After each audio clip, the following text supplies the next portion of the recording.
You know what? I was actually thinking about it the other day. Today's October 3rd, isn't it? Yeah. We're officially 1 month out. 1 I month know. from the election now. I'm terrified. I'm absolutely I know. terrified. Like, I'm just dreading this one. Let's see what I look like here. Hold up. Hat. Can we see the Trump hat? Yeah. Is that new? You bought that this week? I did. I came. It looks fresh. It's so minty white. Yeah, I wore it to the gym like twice now. So I got a little sweaty. But yeah, the other one is so, his original one. It's like a floppy, frumpy, old like country club white guy hat. Well, it's like at this point, it's almost like it's been basically 5 years when you consider how long the campaign ran in 2016. So it's like you got to get something new now for yourself. Yeah, I had to upgrade. This is like an upgrade. Exactly. It's like your lease with your car every 3-4 years is up. You got to get a new one. Right. So there you go. Right. And this is like it's a better looking hat. It looks more normal, Have you gotten any people making statements to you when you wear it out yet or no? Yeah, bro. First off, everyone at work apparently is a Trump fan. They all come out of the woodwork. All the women, they're like, "Oh, great hat." Yeah, everybody's kind of secretly, you know what I mean? Like, I don't know. Yeah, they're all closet Trumpers, but they don't want to talk about it. There's so many people. There's just so many people, and I guess they see me, and I guess like, I'm just not that person that hides that. So, you know what I mean? Like that doesn't make sense. Again, like I don't know. What are you gonna do? Fight me? You know what I mean? Like exactly. Good luck. But you have that luck. I mean, me personally, I don't want to deal with people's bullshit. No, I get that. Did you see the Rick Moranis, the guy from? I heard something about it. Didn't he get like assaulted in the city? Did you see the punch? No. You got to pull that up in a minute. I mean, because Rick Moranis is a little guy. I mean, that was his gimmick. It was it was completely, what actually happened though? Like, what's the story? Like, he was assaulted. No story. There was somebody just came up and clocked him. A black guy just came up on the streets of Manhattan and just punched him right into the wall as hard as he could. What the fuck? One of those like knockout game. It was just disgusting, and it was because I saw it. That guy that does Barstool Sports? Yeah, I know the guy you're talking about. No, not the main guy. There's like another guy that does videos and like just comments on stuff for like a minute. Is this the same guy who does like the Barstool pizza reviews? That's Dave Portnoy. That's the main guy. There's like this other guy. Okay. Who does a lot of like a TMZ kind of like. Can you see if you can pull that up? Rick Moranis getting punched. You don't need to see the other guy talking about it, but like this other guy's sort of, I don't want to say he's like liberal, but he's always kind of making excuses. And like once I saw my friend post a video of him getting upset, he's like, "Oh, New York really has gone to hell finally." He kind of like it was such a vicious, nasty.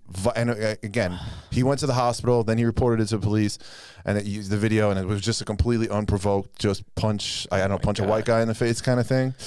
And yeah, he's a little guy, dude. I thought he killed him. I mean, it was so because that was his gimmick. Literally, he was a little guy. Yeah, and, he used to get roles based around that. And he was apparently here. I think if you can turn around and see. All right. He punched him already, but let me see that replay. I'm sure they'll replay it. He's already walking away, and he's got an "I Love New York" T-shirt on, wearing a mask, wearing a mask down below his nose. Like, actually, just right there on that Crime video. Stoppers, because they're trying to get the guy. Have you seen like that meme on freaking anywhere on Facebook, on Instagram, going around where it's like NASA will have a picture of like Saturn where it's like crystal clear, like here's what the weather's like, but then you see this guy like walking on CCTV and it's like you can't even see what the hell his face looks like. They blur out Rick Moranis. I don't know why, but oh my god, damn, yo, just how do you do that? How is someone capable of that? Oh my god, that is just fucking ridiculous. Yeah, and again, it's videos like this, and and then you watch Joe Rogan, and you wonder why he's getting more and more. You can see it. You can see his transformation, Joe Rogan. Like actually, yeah, right. Like, I'm not crazy. Like he keeps having Tom Dillon, some overweight comedian on. I mean, he had Ben Shapiro on. I guess it was like 6 weeks or 2 months ago, not too long ago, just to like talk about like the general feeling of where the election was going, and you could see he was still more, Yeah, I didn't even watch middle that, ground at that point. He put out a video a few weeks ago, or maybe a week or two ago, about like the cognitive decline of Joe Biden. When I saw that, I was like, "There's no way that like he would ever get him or anybody from his campaign on." Now I'm like, oh man. No, and now conservatives are playing more. I see people posting more and more of his stuff, and he's going.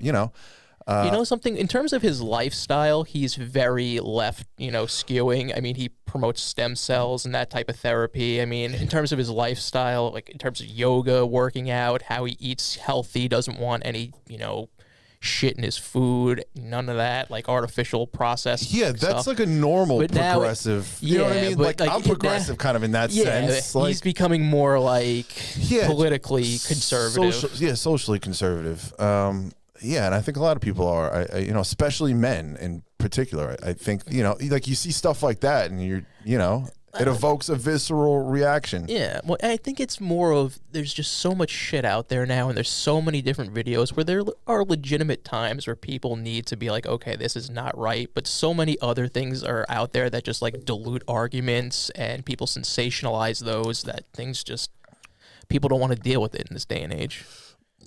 Yeah, I mean, can you see if you can find that clip too? It's like a 2-minute clip of the end of like this of Joe Rogan talking with I forget the comedian's name. Tom. He's a funny guy. Have you seen him? He's like an overweight 35. Tom Dillon. I've seen it. It popped up in my suggestion feed on YouTube. Every time he posts a video, I get one of those notifications from him. So. He's like a conspiracy theorist that like he like an Alex in, Jones type. Yeah, but not as like he's a more rational. He believes in like QAnon stuff, and I'm just I'm like, all right, you lost me there.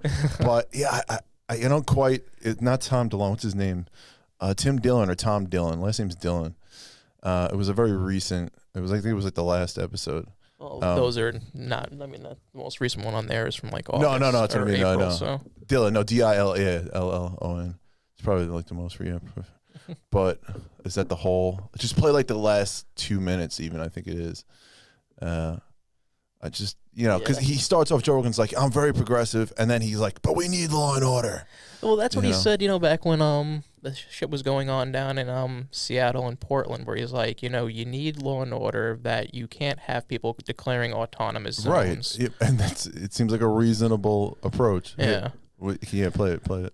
I just want to. He's about to pick his nose. His volume. I like the sweatshirt. Who is that? Sonny Liston? I think it's Muhammad Ali.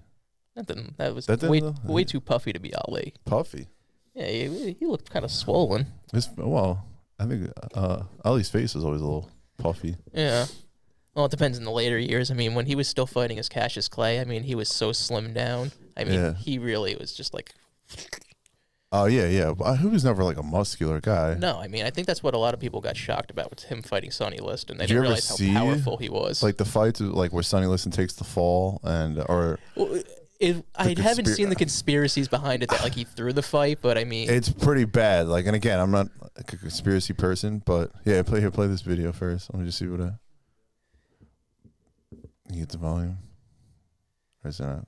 I mean, he looks like he's going to get supercharged. He looks like he's about to get into it. He's a funny dude. This Tom Dillon guy, I forget what is it, Tim Dillon? I think he's from Long Island too.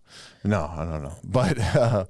He's a funny guy, but he's like a conspiracy. He talks about like underground bunkers and all that. You know, I mean, some of that stuff out there, people. I mean, we just know better. I think I saw something that like people were speculating that the Republican governor of Ohio, Mike DeWine, was putting people in like self-quarantine camps that are set up by FEMA or some shit. Where it's just like, come on, people, like you can't even put something out there where it's like you could just poke holes through it just going through the article. Yeah, I've never quite understood the people that can just believe that. You know what I mean? Like they just want to agree with evidence. Something. Yeah, and I don't even know. I don't know what it is. I don't know if it's like to feel some kind of like to pretend they know something you don't know. Like the QAnons. What was it? Oh well, all right. We kind of jumped over all the coronavirus stuff and all that, but we'll get to that. There's plenty to talk about. There's plenty going on there. I mean, we got time. Yeah, we're jumping. There's so much stuff. We're jumping around here, but this week, I mean, from literally 1 week ago, we have enough to talk about for months on. But I was gonna say, I went to the gym the other day and I talked to a couple of people. And first things out of their mouths were, I mean, they're all dudes, but, Trump is faking it. Trump is totally faking it. He's got a plan. He's milking it. He's going to pretend to have the virus, and then he's going to beat it so he can get the sympathy vote. And I'm like, do you really believe that? I think, I don't know if they do, but they say it so casual. You know what I mean? That you're just like, wow, do you, like, that's so I can't comprehend that. I mean, everybody's entitled to their own opinion. No, I mean, it's but just like, come on, like I think we've kind of just reached a point where it's like you don't even try to like. If somebody wants to believe that, it's like you let them believe it. You don't even try to like school them up. I mean, I'm at first I was kind of like that, but now I'm towards the opposite. I'm like people can't just believe in craziness like that. Like, all right, you know, there's always been the alien conspiracy theorists and the moon landing people, but like to pretend that our president would pretend to get coronavirus and then check himself. I mean, that's a hell of a master plan. You know, of course, I think you have to talk to those people and say, you know what I mean? And you have to, like, just try to sit him down and them. be like, listen, like the man, like he loves doing his campaigns, like he loves doing his rallies. Like there's no way he would throw that away a month before the election. Understand the risk? He put himself in the hospital. Exactly. Like why would he give himself like that type of stigma? Right. Like, this is not like Homeland, where you've seen Homeland. She like gets checked into a psych ward for like 2 months and has to undergo like electroshock therapy, all to like infiltrate some, I don't know, terrorist organization. Yeah, people will say I mean, I guess if you really wanted to like get into it with somebody like that, like not get into it, you can just be like, listen, I mean, Chris Christie was positive, Tom Tillis was positive, Kellyanne Conway was positive. That's like, crazy, right? How many people popping out of the woodwork? Ron Johnson, all these guys. Mike Lee from Utah, where like every time you turn on the news, there's somebody else that's tested positive. Cam Newton tested positive. Did he really? Yeah, they. Was he around Trump? I don't think so. I don't think so. I mean, they postponed the Titans and the Steelers game. They pushed it back to week 8 because it's like 16 different players on the Tennessee Titans tested positive. Then I saw this morning Cam Newton tested positive too, and they were like, okay, we're going to have to delay that game also. Oh, wow. So that's crazy. Who knows? So, yeah, well, they playing in a bubble. Wait, can you play this video first? You got it? Survivalist gets out of his basement, and I like him, but, you know, I think it just ebbs and flows. I think it's a cycle. I think you're in for some years of darkness. Ari likes it. Good. The artists are going to move in. Yeah, right. Yeah, who are the artists, Ari? New York City needs to be gritty. Yeah, who are the artists? The TikToker? I mean, TikTokers are moving in. They're going to take over. Yeah, that's what we need. We need punk rockers. Yeah. I think that's so possible that happens in a few years. Things get bad. Lower the rents. Right. Lower the rents. The artists come in, you know, people. And then maybe, you know, listen, then you see like architects start taking big chances again. Because the rents are cheap, and they start building cool buildings, reinventing public spaces. Trump will build more There's buildings. some type of renaissance. I mean, this is the time to buy real estate. They're going to need a Giuliani. Especially in the city. They're going to need somebody. And so is L.A. L.A.'s going to need some guy who need comes in and puts his fucking foot down. And it'll have to get really bad before that. You know, when Giuliani got elected, I think it was in 1990, there was like 29 or 3,000 homicides in Manhattan. I mean, That's a big in New difference. York City. 29 or 3,000. No, it was 2,900 or 3,000. But it was almost 3,000 homicides, and then we got it down to like 400 or 500. Yeah, people don't understand that New York before Giuliani. I mean, when people talk about it, it was a hellhole. The 70s, the 80s, you couldn't go to Times Square. Times Square, I remember it from back in those days. It was weird. Yeah, I mean, I had a friend whose dad worked as an electrician down on Broadway, and he told us about he started one of his work shifts. He parked his car in Manhattan, came back, and not only was it on cinder blocks, like literally everything that could possibly be stripped out of the car was stripped out of the car. Wow. I mean, I had another friend whose dad who said he watched as somebody broke down on the Cross Island Parkway back in like 1982. The guy had to walk, you know, I guess to a payphone to call somebody. On his way back, going the other way from wherever he was coming, he saw the car on the side of the road. He's like, it couldn't have been more than 25 minutes. That thing was stripped to bones. Like a NASCAR pit crew came and just took everything out of it. Yeah, I mean, that's why you need some kind of. I don't know if a Republican's ever going to get elected in New York again, or I just don't see it happening. I mean, I don't know. Like if the demographics change. I don't know with all the people moving. I don't know. It's weird. I mean, because you have so many people that have moved out of the city, but I mean, I don't know how much of this is going to be blamed on government and how much is really going to be just how we've changed our lifestyle. I mean, people just aren't going to go shopping in Macy's and some of these other stores that were, you know, all over the city that had prevalent real estate value behind them. That's well, they already, I mean, the landscape was already changing if you're talking about like tech and ordering online. But I mean, it's a combination, obviously, of coronavirus and the government. Yeah, and people need to take responsibility too. But it is mostly the government. If you're going to impose the kind of business sanctions that they have, and you're going to let the homeless just do whatever they want, then you got to blame the government, you know. I mean, that's a good point. But what kind of person comes in after de Blasio? How much longer does he even have? I think he's up for re-election this year because the woman Maya Wiley, she's always on MSNBC. I think she's running for mayor, and then de Blasio's already in his second term. Yeah, I think he's up for re-election at some point this year because I've been hearing people talking about they're running for mayor of New York City. He's not going to run a third time. He's not going to pull a Bloomberg.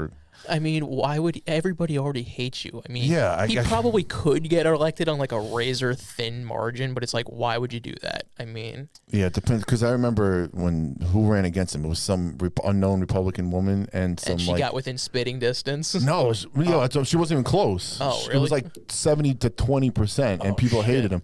Yeah, because I think especially in local government, even in a big place like New York, it's name recognition. Like, if people know, it's not like national politics. If people know who you are, they're going to vote for you. Yeah. Even if you're like the devil, you know what I mean? I mean, that's how Hillary Clinton wound up winning her race. I mean, she literally had a name recognition coming in as a senator. I mean, yeah, well, that's especially in the first term, but especially in the second, like I think de Blasio's father was a politician too. But yeah, usually in your second term, you almost always, it's almost impossible to lose as an incumbent. You know, Cuomo, same position. Unless you really like piss people off. Well, no, de Blasio really pissed people off. Actually, that's true. Yeah. I can't even name the Republican woman who ran against her. That's what I'm saying. You know what I mean? I mean, that's just also, I guess, demographics just favor it in New York City. Well, obviously people are, but again, people did vote for Giuliani in the 90s. Yeah. Bloomberg was obviously he's kind of a crossover. Like he was a Democrat, became an independent, and then a Republican. He went Democrat to Republican, or he went Republican. I don't even remember now. I think he's an independent now, technically, but he was. I know what you're saying. He was either one and then switched. He went like through all three phases. Yeah. I'm trying to remember now. I mean, he's just a man without a personality, but he's got a gazillion dollars. Right, but he's a classical, like a classical liberal, like. Maybe he believes in, well, I think he's just a liar. Like, obviously with his pro-policing, you know. Well, I mean, if you've been in politics long enough, you're going to wind up contradicting yourself now. I mean, it's like like you were saying, everything comes full circle at some point. Sure. But clearly you saw when he was running for president, like when he completely flipped on the stop and frisk stuff. Yeah. Like when you see the videos of him talking about throwing, like, obviously, you believed in that. Like you still believe used in it that. as a policy, right? You're just lying now, like to try to get elected. But so he obviously he's a business guy, so he believes in free market capitalism big time. He loves China. Well, they buy all his stuff, and a lot of his business is based out of China now. But he's a more classic liberal. Like I kind of like people kind of. Yeah, he's a more centrist person. Like he's an actual centrist. He just now all of a sudden, I don't know what he's like trying to he spent hundreds of millions to get Democrats. You saw that? Like he paid off felons' fines in the state of Florida. 32,000 felons so they could vote. Well, I think it was declared that they were going to have their voting rights reestablished, but then it was declared they have to have their fines paid off before they can. Right. So, well, technically, Florida voted like 65% to let felons. Okay, so they did it democratically. They decided, and then. But they have heavy fines for being felons. And so I don't know exactly, but apparently they're a lot. So in order to vote, the courts decided down there, like, you've got to pay those off first, technically. Like, you're still, we'll let you vote, but like in any other situation, you're going to have expensive court fines. Yeah. So, and you're a felon, so I'm guessing they're a little higher. I'm guessing you did something naughty. And Bloomberg just, something. Right, but like, why? Like, the question is, like, you really need to get Democrats elected that badly? Do you know what I mean? It's almost like he's almost Would like. you ever do that? Like, if you had billions of dollars, like, no. You know what? Felons need to vote. No, it's just such a weird thing. It's almost like Isn't Trump making you richer? Probably. I mean, with the right? tax cuts he got, Yeah. I mean, you can't tell me he didn't get richer off Right. of that. I mean, there's no way. But I guess it's almost like. It's just a hatred of Trump now. Like, that's what I'm trying to wrap my head around things like that. I can't understand them. Like, where does that motivation come from? Like, you really need Biden, and you don't like them. Like, he probably, something what's fucked up? Biden has a good or decent shot to win Florida even without that, but it's like, I guess they just look at that as an extra voting block that they could throw on top of everything, and he's got all this money, so why not just do it? Yes, but like, why do you even care so much? You're a 70-something-year-old billionaire, and it's not his state to be like involved in. Right. I mean, that's what I mean. It's just I don't understand things like that. I never will. Because I can't imagine he gets something out. You know what I'm saying? Other than like maybe Donald Trump did something personally to him, and he's got a vendetta against him. Guess, I mean, I know these guys usually have big egos. Who knows? Right. Like, that's maybe like the only thing I could be like, well, maybe he really fucking hates him that bad. Right, but it's not like he debated Trump. Like it's Elizabeth Warren who was the one going after him for his sexual harassment, right? And Bernie Sanders saying you can't buy the election. So I struggle to understand where that kind of thinking, because again, I try to look at things logically. Like, why do you like conspiracy theorists on the right? Like, why the hell would you believe in QAnon stuff? Why? Like, where's the logic? Like, I guess it's because they just want to believe that whoever they disagree with is morally bad. Like, that person is just terrible. I mean, you can just disagree with someone sometimes. No, like sure. They want to have to believe. But is it based on evidence? Is it based on fact? Like, no, it's based off of like. Well, that's what I mean. Like, so it's not really a disagreement. Yeah. It's like you believing in, I don't know, Santa Claus. Like, I can't argue with you because I can't disprove something that can't be proven. Exactly. So it's like I can't disprove a negative. So I don't know. I guess it's just part of wanting to be part of a club. That whole thing, because the internet. Yeah. You're part of groups and you can talk about. I guess they hype themselves up, but to really believe in it. It's almost like I guess there really are some people out there that like they just want to disagree with something so badly that they'll like throw their objectivity out the window and just like endorse something that they could probably, if they spent 30 seconds looking at it objectively. Right, you would hope so. Like everything. You would hope so. Well, that's the worst is when you do poke holes in their argument, but they just defend it no matter what. I just don't care. I'm just going to go with it. Right, exactly. So you can't part with those people. That's part of I think it's a big part of the problem. That is the problem essentially right now. Well, I mean, it's something that's sad because it's on both fucking sides where there's just people who want to believe in anything and everything. I'm sure we're going to start hearing leftists talking about in the next day or so, Donald Trump is actually bedridden and he's probably already dying or dead. They've already been saying that. They're already saying that. There is some crazy stuff. Like, I don't know. Have you been following? I'm sure you've been following. Everybody's been following. Yeah. How can you not? So apparently he had a fundraiser. You saw that in Jersey. Yeah, it is a golf club. And I don't know if did they say he knew that he had it? I think they said. They're speculating about it now. Did he know at that point? Because apparently people paid like $250,000 to go to this fundraiser, and they were apparently freaking out because apparently he obviously had it going to the fundraiser. I don't remember now if he knew or not. He may not have known, but he probably did. They were all like freaking out. I'd be freaking out because again, like you said, how many people in the administration have tested positive now? Well, he shouldn't even have gotten tested. He should have he should have lied and been like, "Yeah, nope, I feel great." Well, I think it was that Hope Hicks was like showing symptoms, and she tested positive, and I guess he was showing symptoms yesterday because I saw on a bunch of different sites they were saying he's showing, mild symptoms, which is probably code for he's, probably, got a fever. Maybe he's No, they said that. They said he has a slight fever and a cough and a little, and then they're doing well. I just hate when people you have to take them at their word. Yeah. You know what I mean? Like, don't overspend. Oh, well, he's probably really, really dying and, like, all right. I mean, is it necessary to do that? No, I mean, if he's a 70-year-old man who has 74. Coronavirus and he's the president of the United States, we want him monitored and make sure everything is fine. Again, if it was Obama or Biden, you would want them monitored. Best damn someone needs to be running the country. Someone needs to be healthy. Did you see the leaked audio of Melania Trump? I heard about it. I haven't listened to it Can you play that? Yet. Can you find that and play that? I saw she was like, who gives a shit about Christmas decorations? And so you did hear it. Yeah, you heard it. I read parts of the article, but I haven't well, it's so funny in her thick accent. Who cares about the Christmas decorations? The fucking Christmas decorations. The liberal media. And so, of course, I forget. I don't know what station I heard it. I don't know if it was on Fox. Somebody. Well, I don't think it was, because then they started criticizing. Oh yeah. Oh, it's TMZ. It was TMZ Sports or something like that. I'm like, why the hell are you playing Melania Trump on TMZ Sports? What the hell is that? Yeah, because then they had like, oh, that's right. They had like some WNBA chick comment, and I'm like, what? Was it Jamel Hill? Someone like that. Okay. I think she might have been an actual. She looked like Jamel, but I think she was an actual, because she had all this WNBA. I think she was an actual NBA. Okay. But I'm like, why is this on TMZ Sports? What does this have anyway? I don't know. I Of guess course they were just shitting on They her. probably had nothing else to talk about.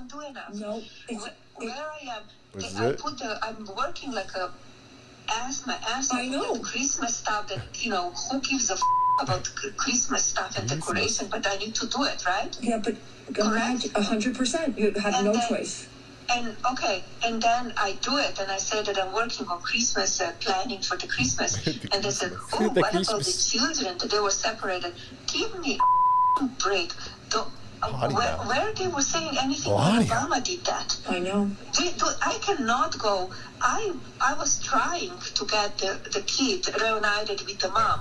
I didn't have a chance. Needs to go through the process and through the law. But here's my thing. Hear what you just said. But instead of that, if your messaging, you were so loved. You They were. would not do the story. We put it out. They would not do This almost the sounds like she's like story. interviewing her. I'm telling You you. would not believe it. They would not do the story because No, they would not do the story because they are liberal media. against us because they are liberal media. Yeah, if I go to Fox, they will do the story. I don't want to go to Fox. I think that's about it. Yeah.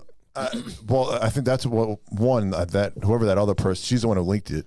I think She's that's writing a Stephanie book? Grisham. Yeah, she released the book, or What she's getting set to release it. Terrible person. Like, he literally has been under an onslaught from like what he said about the troops to his taxes to Woodward's book to Michael Cohen's book to Stephanie Grisham's book. Well, Bob Woodward's writing another book. right. It's like he's always under an onslaught. But again, it's like literally every week. part it's of like the problem something is else. it's too Like, much stuff that Yeah. I like. The Woodward stuff I just blew off. Most of it I just blow off because I'm Yeah. like, You can't first of all, you're focus on all of overwhelming me, right? And most of it. I probably already know, like, what, you know what I mean? Like, what he was thinking about I know he made mistakes. Yeah, like, I don't know. What are you proving at this point? You know something? I don't think the debates or any of these stories or him catching coronavirus, ironically, I don't think it changes I don't think it anyone's affects opinions. anything. Yeah, I think everyone's exactly where we were like 6 months ago or a Right. year ago or 2 years ago. At this Everyone's point- no one has changed. You're right. It's just a constant vicious cycle. And at this point, if you're undecided about him Like, or Biden, there's no way. This is not, again, even like Trump and Hillary, yeah, people could have been more undecided because he was still he was new on he was the an scene. unknown like Right, and commodity. she slowly, she had moved so far to the left in such a short. Again, I was unsure Yeah. until like the last minute, kind of. If you're undecided now, There's literally like I don't. yeah, There might, I guess, be a handful of people. I But can't mean, imagine. It's so Yeah. polarized now, and they're not even two like diametrically opposing figures, really. Like Biden is.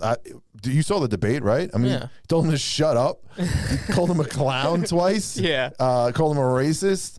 I watched the clip again of him shutting. He's just like, "Shut up, dude!" It was nasty. I'm like, Yeah. "Oh crap!" It was.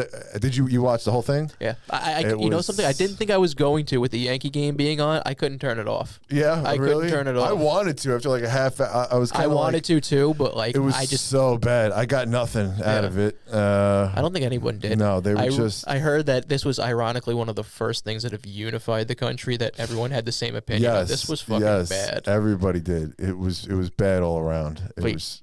You Yeah, know what? something? You know what's interesting though, going off of what we've talked about, before on other episodes. Immediately as it ended, I was watching Fox with Stephanie Grisham and Brett Baer, and they both were like, "That was fucking awful." I flipped over to MSNBC, and they had Nicole Wallace and Brian Williams, and they were like, "This was just bad." Yeah, And within 30 minutes, you could see both networks went into their spin machines, and they both had to start pointing out the things that their candidate was doing right and how bad the other side was. I'm like, you can go on any social media and everyone agrees. Like, this was fucking bad all Yeah. around. Don't try to convince me that this was good in any way. No, I don't really think too many people did. Even when I was listening to some liberals, they're like, if Biden wasn't good, even Biden, calling Trump a clown. I'm like, okay, even if they're admitting. No one looked good at all. No, and no one got any information out of it. Yeah. And even liberals were crediting Trump with winning some. Like, I thought Trump was a little more. I actually think if somebody won it, I guess Biden did by like a hair. Nobody won. You know what I mean? Everybody lost. Yeah.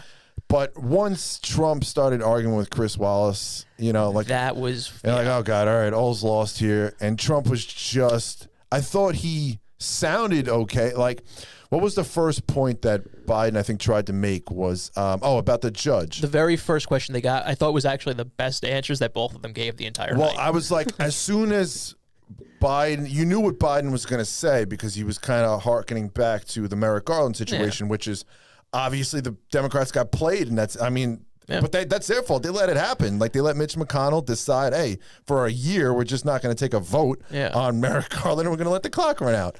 And so now they're trying to play it. And I got no problem with that. Like, do the same thing if you can get away. I mean, it's technically not right. It's like the president has but fair is fair. And what's crazy is I'm as liberal as it gets, and you see people on the left side saying, well, maybe we should expand the Supreme Court. Maybe we need to end the filibuster. It's like, two wrongs don't make a right. Well, right. And so some, like Dianne Feinstein, shut that down. Even she was like, no, we don't. That's what we have the filibuster for. We're not going to pack the court. Like, there's just some things you just can't cross over that line. Yeah, if anything, I want them to reinstitute the 60 filibuster, where you have to get 60 votes. It can't be 51. The Democrats did that, and then they opened the door for the Republicans to do right. it. And you reap what you sow. It's two wrongs don't make a right. Right. You want to play politics like this, then don't upset. Again, I don't get upset when the other side does the same thing that we. So But like, looking at it now, I mean, the Democrats ended the filibuster, the Republicans ended the filibuster, and where everything goes, it's like lowering standards is not going to help us in the long run. No, there's a reason our founding fathers wanted, 2/3 of the House. Like, if the president vetoes something, 51 is not always, even if you get a majority on something, 51 doesn't always mean it's right. Exactly. Right? But if it's 2/3, then you can make the argument. It's a better sense that when it's an over, because even elections, right? If someone wins by 51 versus 40, it doesn't mean that they're right. 51% can be very wrong. Yeah. That our founding fathers are very smart people putting in the 2/3 majority. You don't always just want one side squeaking by. Yeah.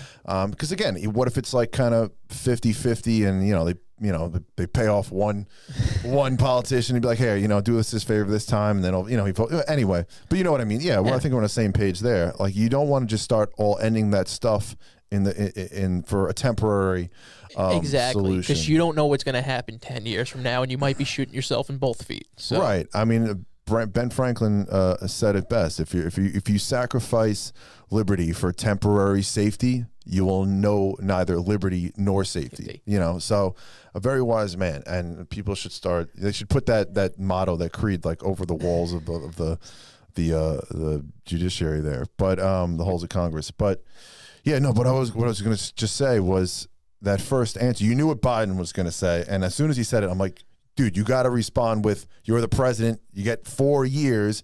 Clock as, and he did. Like, well, that's exactly. I think Trump spoke first. Right. Like, that was his point. He's like, elections have consequences. We won, the majority in the Senate, and I won the previous presidential. But Biden said that, and then he came back with that. He's like, I'm not president for 3.5 years. I'm president. I'm like, all right, good. Like, so I thought he's. I don't know if he was better prepared, Trump, in the sense. Like, okay, obviously, he's prepared in the sense he's been president now for 3.5 years. So that's also his, that's his thing. Like, that's part of his gimmick. He will go on and he will talk shit and he will fight you in a and that's he why will people go up love against him. you. Yeah. But nobody it was too much in this one. That's a good way of putting it. Yeah. But that's part of his gimmick that he's always had since back in the 80s. No, sure. I will say something that's not politically correct and I will not apologize for it. I will stand by it and I'll just keep coming after you for it. I'll keep attacking. That's part of his. That's right. And again, that's why people. But it was everyone agreed. There's a point where it's just too much because nobody got anything out of it. When he started doing the bickering with Chris Wallace, it came off as And Chris Wallace, nobody likes him anymore. I don't know. Yeah.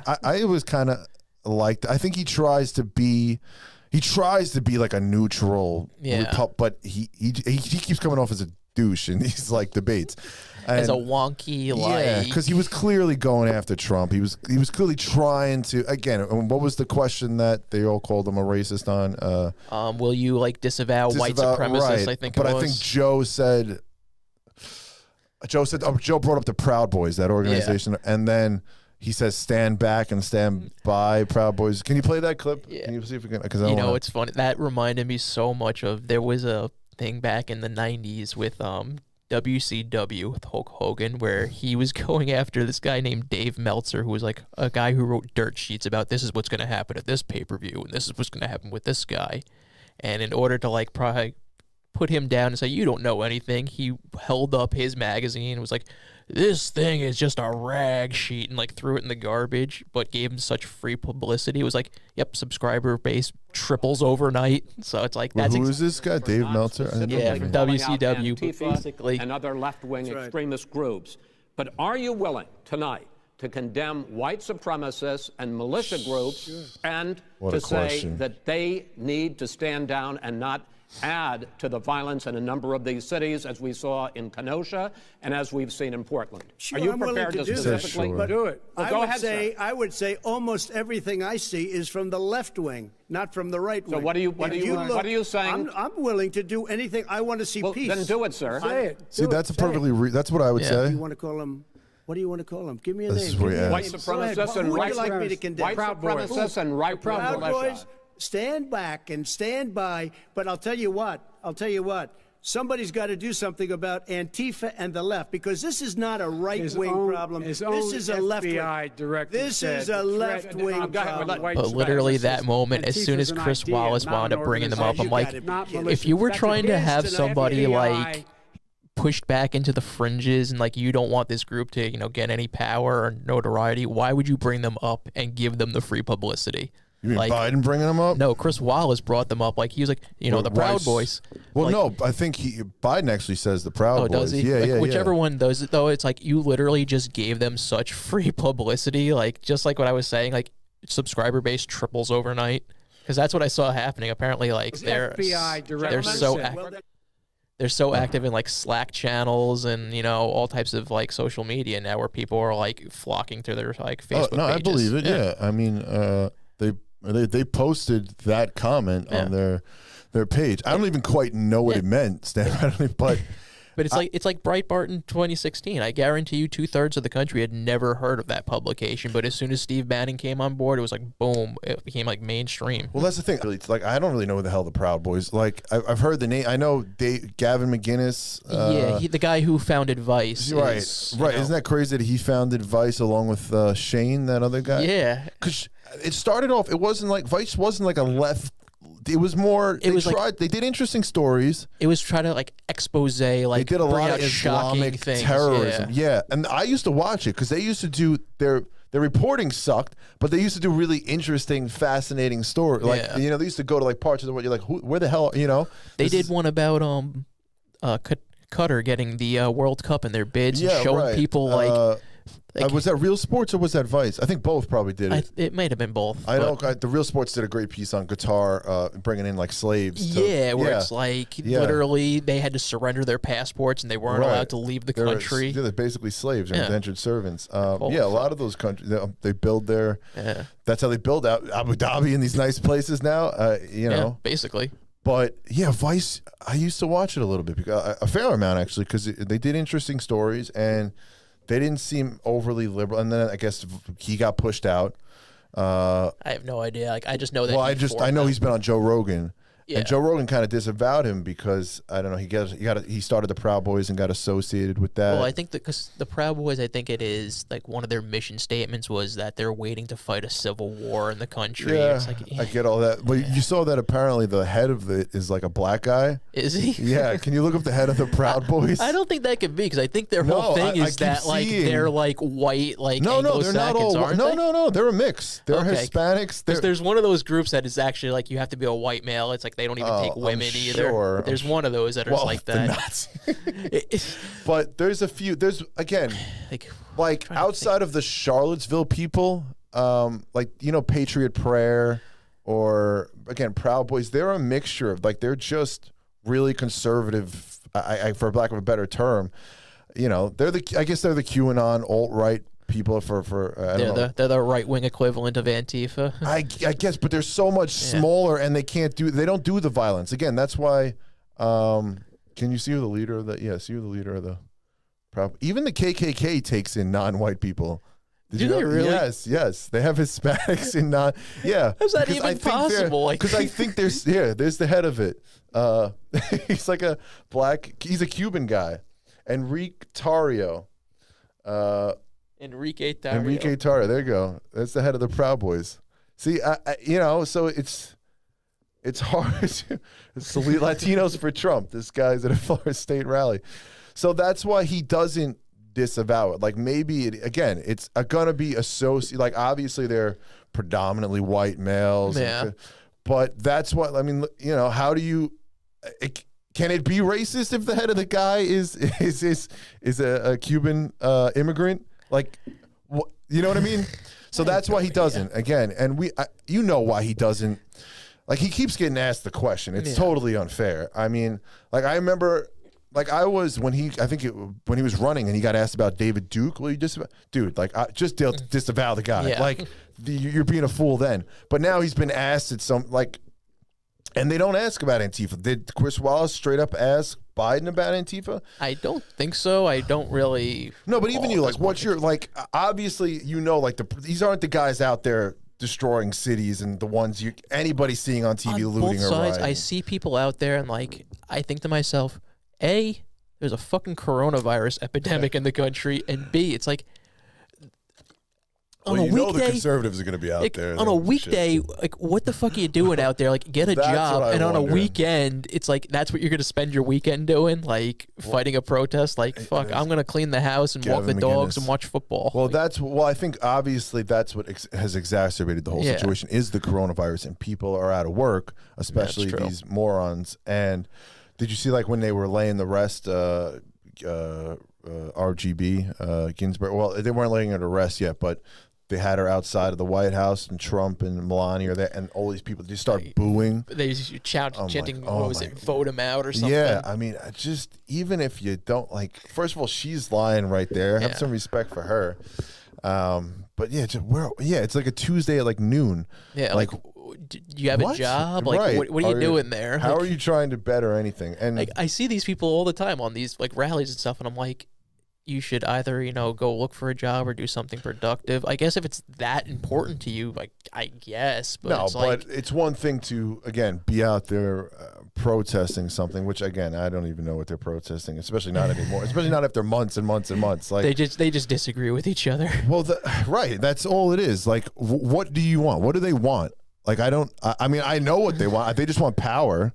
Yeah. They just want whoever, they just want white people or white men gone or whatever. And they just want power themselves. And again, I don't blame them for that kind of stuff. We all want power. I want power. It takes some nerve to go out in the streets and just commit violence and F shit up. It takes balls. So I have some level of respect for that in a sense, but I look at it and I'm just like, it's so sickening. It's so sickening. Like, and I don't want to watch it anymore. I don't want to keep seeing it. I don't want to see the news like that. Nobody does. Right? And you know what's fucked up? You can't put on anything and not see it at this point. That's because the problem. Now because of the election, every time you put on something, you get commercials for, election campaigns. It's been that for like 4 years. You know what I'm saying? It's just constant. It's a never-ending election. And like, I was watching, what was it? Bar Rescue the other day, and every time a commercial comes on, they are like, please donate to support, out of work bartenders and waiters in the hospitality industry. And I'm like, you can't get away from it anywhere. You put on Animal Planet, and they're like, donations are down. We need your help, please. Look at all these helpless animals that are being abandoned. I'm like, fuck, like you can't get away from it anywhere. I'm so glad you brought up Bar Rescue because when you like Taffer? Well, no, I love John Taffer, but that reminds that's the story. That's what I brought up before at the beginning of the show. That was the girl who said, "Vote for Biden or I won't come on." Have you seen? There's this girl, Jillian Schmitz or something. She's like I don't know if she's like a stripper or something like that. There's an episode where she comes on and she teaches these girls in this bar where like they just shake their asses and they're naked. I think I've seen that where they do like a pole dancing. Yeah, like, can you pull up? I think her name is Jillian Schmitz or something. She's like that. an older blonde woman. Yes, I think it is. yes, I think I've seen this. Yes, so. I like her. Yeah.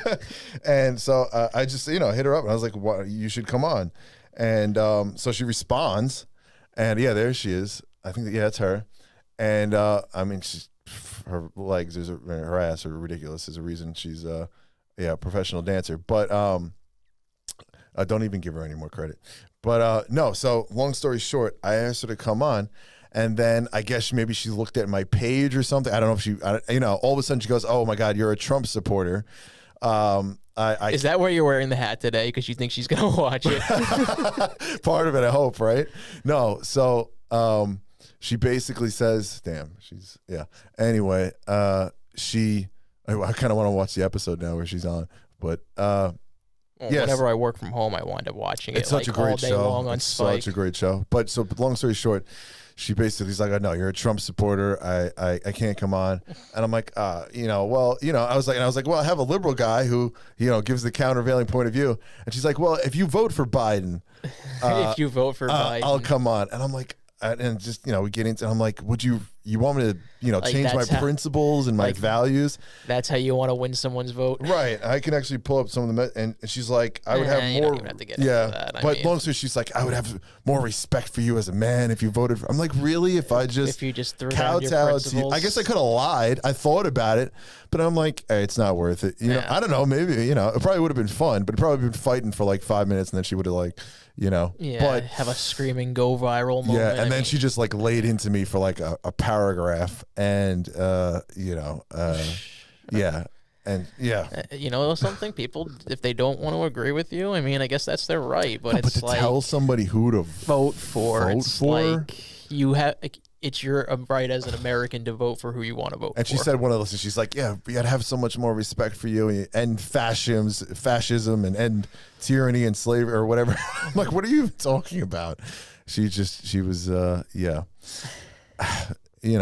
that's part of the problem though is part of the problem, I asked people to come on and if they're not like, people want to speak to who they agree with, and they don't want to have to be confronted with what they don't agree with. And even the people that agree with you, they're like, "Oh, I'm really worried about what I might say." But if you attack someone's moral character, then that's the point where you've lost your argument on substance. I mean, that can't ever be acceptable, right? I mean, to tell someone who to vote for, it's just like, damn, that takes some serious balls. But well, I mean, I guess the media basically does that. They try to tell people who they should be voting for, but they do flat out do it. I mean, but that's the thing. Like, I'm wearing a Trump hat, but I don't see anybody wearing a Biden-Harris hat. Do you know what I mean? Like, where's the enthusiasm? You know? I think it's actually more of people don't want to deal with that shit, and it's almost, when you see people with a Trump bumper sticker or a Trump hat, it's almost they want someone to confront them, and sometimes people, I guess, just don't want to deal with it. I don't know. People to confront them. Well, they don't, because they only do it in like their safe places. Like, they only do it if they know there's other Trump. You only see it at other rallies where. Yeah, I mean, I'm not one of those people. Like, I'm not going to go to put a giant flag on my car and go to my pickup truck to like a Trump rally. Like, I'm not. I don't know. They look fun, but it's weird to me. It's all weird to me. Like, the extremes are always. I don't understand the extremism. What you have to prevent yourself from going. We've been a country that it's never been extremist, right? That's how we've kind of survived. Exactly. That's why we've lasted so long, because we've been economically forced to be centrist on a lot of things. Right, and that's willpower. That's intelligence. That's our Constitution. That's right. That's our foundation. We've never been. I mean, every country in Western Europe, they've gone to extremism. And Eastern Europe, right? Every other country has literally experienced it, except for Western Europe also had their fact that it was largely laid to waste. 70 years ago. No, but that's because of extremism. That's what I mean. Like, they went to the far right. They had, and it happened all at the same time. Basically, every country. Actually, you either had fascism or communism. That was basically the argument that you were going after. from Spain to Germany Right. to Russia to Italy. France, Italy. I mean, that was literally like the two choices you had. Yeah, I mean, literally everyone but Great Britain, Canada, and America. Well, at but that point, Britain was even they still in have charge of Canada. monarchies. You know what I mean? Like they still have a monarchy in Britain. Doesn't that blow your mind? I mean, most of those technically- countries still have monarchies. Sweden, you don't really hear about the other ones, but you know they still have kings and royalty. I mean, they have a House of Lords.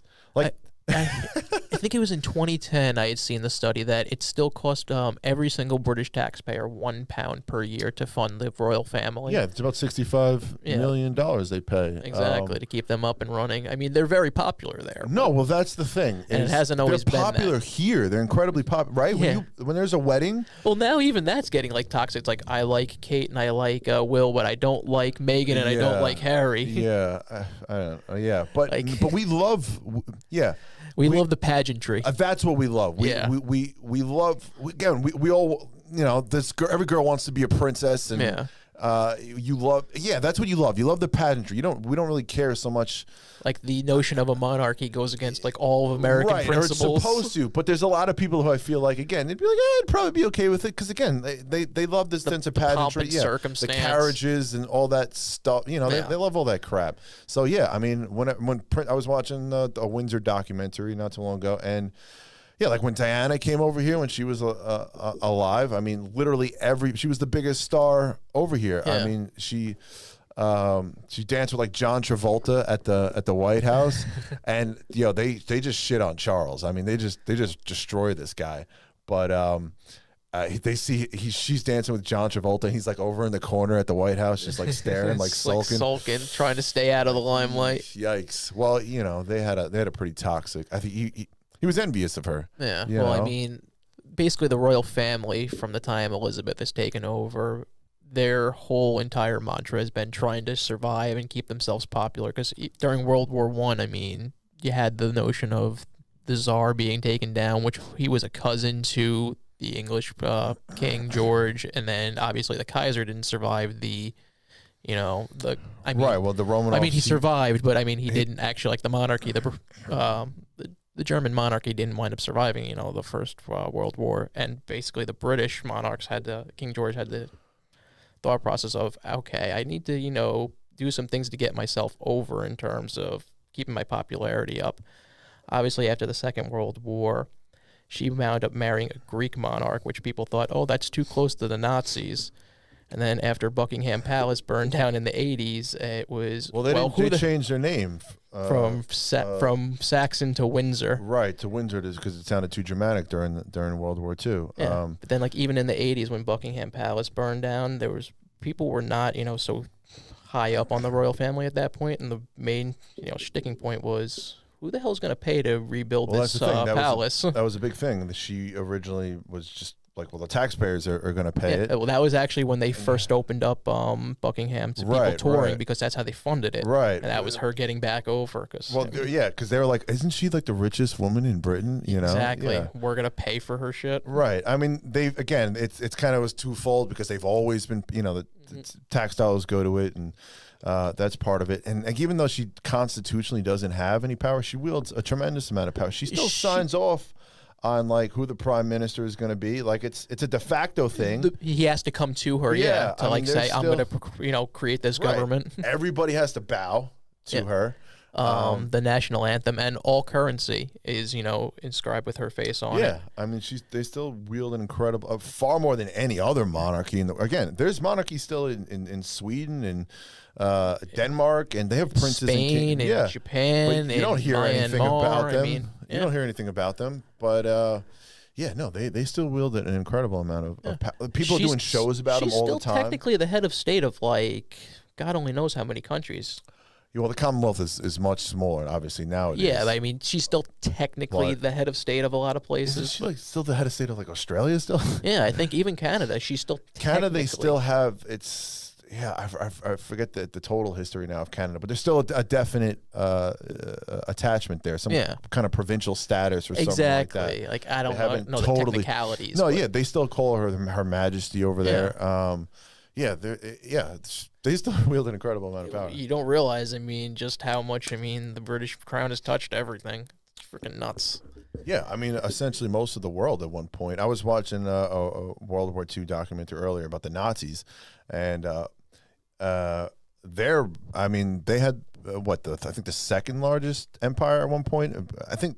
I want to say the British Empire is still number one. Yeah, it was probably. Although Britain, the Roman France, Empire, and I don't even know. Oh, the Chinese Empire extended pretty far. I don't remember the exact. Alexander's great. There's a lot of people. Anyway, they're all close. It would probably be like Attila the Hun or something like that. Yeah, because if you just go by land mass over there, yeah, even the though Mongols not wound people, up conquering. So Genghis Khan, that's what I'm thinking of. Yeah, right. Like, I would say he probably ruled over the largest empire at one point. But by 1942, the Nazis had essentially controlled all of essentially Western Europe outside of like Britain. Yeah. And then they were all the way into Eastern Europe, down into the Caucasus, and in South in the USSR. I mean, they just an incredible. They were completely. They looked invincible. Yeah. In the summer of 1942, by any metric, they were just steamrolling. Well, in a lot of ways, they should have had such a better outcome in the Soviet Union. They should still be around. But I mean, Adolf Hitler was such an idiot in terms of his military maneuvers in the Soviet Union. He cost them so much. An idiot.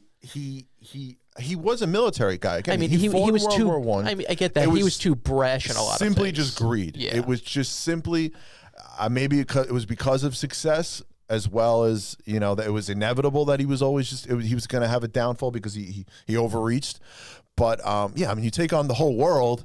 You know what I mean? They should still be around. Like, if he would have just waited, like he would have just been like, all right, we've got enough Lebensraum, living space. If we just hold up for like a year or two. Well, after the French surrendered, he had actually offered terms to Britain, thinking, oh, there's no way they'll reject this. And he offered them, you're going to be able to keep your entire empire. You want to keep your control of the sea lanes, that's fine. But I want a free hand in Europe. And he was shocked when Winston Churchill was like, fuck off, we're not accepting those terms. Well, right, because he originally obviously meets with Chamberlain. Again, he was a liar. He had no real intention. But he had respect for them because, again, they have Germanic ties and they were white. They were kind of considered in the Aryan race. So, like, he respected them. He wanted said to conquer a lot of them. his aides were so similar to the British, and there were plans for a lot of like high-up Nazis to wind up sending their kids to British boarding schools because they considered them the best in the world. Right. I mean, and again, like when he took over France, he could have just wiped them all out, but he didn't. Like he considered them very interchangeable, similar people. That's why, like when he took over parts of Czechoslovakia with like Germanic-speaking people, like he also signed in a treaty not to fight the Russians at the beginning of it. They were on the same side. Yeah, but also that was largely proven that he needed a common border with the USSR, so that way when he finally did make his move on them, he didn't have to go through like third-party states. Obviously, but that's what I'm talking about. It was simply just his greed. Like, dude, he could have had control of Western Europe if he would have just stopped at a certain point and been like, I'm done. Like, who would have been able to overthrow him? The Americans weren't going to... Well, if he would have just been like, hey, Japan, don't bomb Pearl Harbor. Let's leave them alone for now. They're across the sea. A lot of people were speculating on the fact that would the U.S. have declared war on Nazi Germany if Hitler hadn't just declared war on them as soon as the Japanese bombed Pearl Harbor. Well, I think it was inevitable. I think once he attacked the Russians, it was inevitable because Stalin would have asked for our help. But again, they should still be around by every metric. But he was a fucking idiot. And he just I mean, well, that's also what happens when you tell people that like are experts in certain fields that their work isn't exactly going along with a lot of the political arguments that are being made. So we're going to need to push some people out in certain fields. I mean, he did that with certain military commanders. What do you mean by that? What do you mean? Say that again? There were a lot of military generals that were wound up pushed out in terms of the fact that they weren't going along with a lot of Hitler's policies, especially once you got into 41 and 42. Oh, well, no, even early on, even in the 30s. Oh, yeah, well, that was also because he needed to consolidate power. But as you got into 41 and 42, I know that he had delayed the push on Moscow, telling one of his generals that you know nothing about wartime economics. We need the grain from Ukraine in order to survive this. And it's like, in actuality, you needed to secure that political victory. And then also with his push into the Caucasus, he wound up delaying to move on Stalingrad as opposed to just, securing the oil fields like he needed. Well, that's why everybody always brings up Napoleon. Like, didn't you learn from Napoleon not to attack Russia in the winter? But his scientists, and probably because he killed all the ones who disagreed with him, but they told him it was going to be the warmest summer ever. And so they didn't need to wear their winter coats when they moved into Russia. Yeah. And so obviously that was a big part of his downfall. But no, by every metric, I mean, they were just steamrolling everybody. They looked invincible because... Yeah, all during even the end of the Weimar Republic, after World War I, they were, you know, they weren't allowed to have an army, right? They couldn't have more than 100,000 men. Yeah, they couldn't have an air force. There were a lot of obviously, I mean, you know, limits that I would have put on them. It's like, hey guys, you started a world war, you know, can't let you have an army. You know, this is how many dead we have. We don't want to do this again. Yeah, yeah. I mean, that's what's so crazy is they did everything to try to avoid it. But of course, you end up, you know, obviously one of the most well-known things is that the Depression and all of that. And so people look towards a guy who said they're going to make the country great again by any other, you know, use of terminology there. Well, by a lot of standards, Italy and Germany wound up weathering, well, I guess Italy more so than Germany wound up weathering the Depression a little bit better because of the fact that they had Mussolini from 21 basically pushing a lot of the new reforms that he was trying to get into his socialist aspects to kind of fudge numbers, but he was propping up with large social work programs. I'm sure Italy wasn't doing that well. And they absolutely weren't, but I mean they were getting into all doing though, massive social, and that's why the fascists all came at the same time. It's not a coincidence that they all appeared at the same time. It was after World War I. They were all in people dire were desperate straits, and out of work, right? So. And so, you know, people are going to look to someone that inspires any kind of. And again, a lot of people didn't like Hitler. Well, I mean, he only secured, you know, what was it, like just over a third of the vote, which allowed him to have the largest party in the Reichstag. Well, they basically just gave him an honorary position. Like it was supposed to have no power.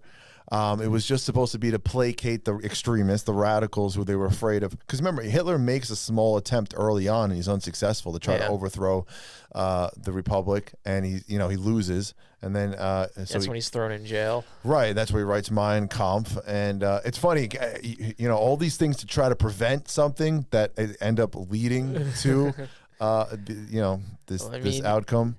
He was a very unstable person when, you know, people have gone back and looked at his life. When he was thrown in jail at that point, I mean, he went into a deep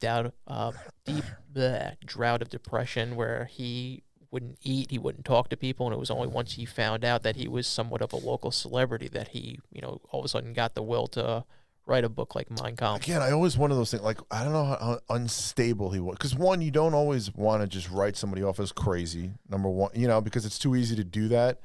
And then you kind of overlook, you know, what kind of real significance and power they can wield. I mean, he was a fairly smart guy. He wasn't an artist, wasn't a great one.